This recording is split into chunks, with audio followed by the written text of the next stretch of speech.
So I found this ornament when we were decorating for Christmas yesterday, and yes, we decorated for Christmas. It was snowing in Minnesota. I get a pass, and I want to squeeze every bit of joy that I can out of this season. So just let me be happy, okay? I found this ornament that my mom got me when I was in high school. It's a little baking snowman because I used to love to bake, and partially because I had an eating disorder, but because I don't know if anybody else who had an eating disorder would do this, but like giving food to others gave me some kind of satisfaction because I wouldn't let myself have it. But also, it was just such a special thing that my mom and I would do together as the only daughter, especially around the holidays.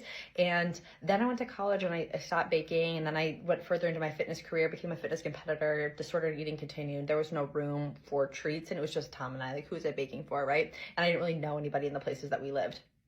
And so recently, my mom got me a cookbook called Cookies for Days by Carly Bittner.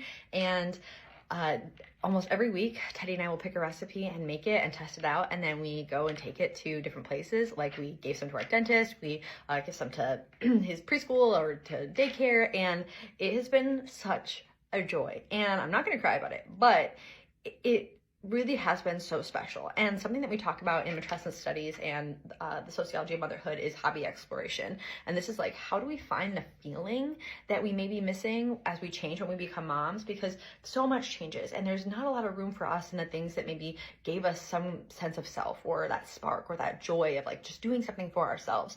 But if we can't do things the way that we used to, how can we find that feeling, right?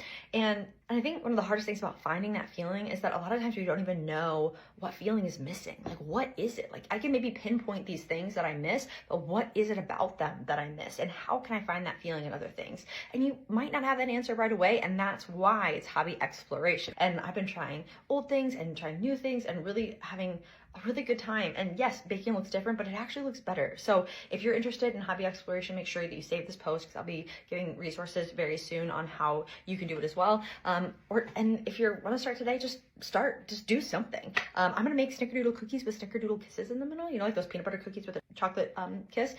There's snickerdoodle kisses this year. If you can find them, get them. They're phenomenal. I just have to be really good in a snickerdoodle cookie. So that's mine for the week. Let me know what you're doing down below, and more to come.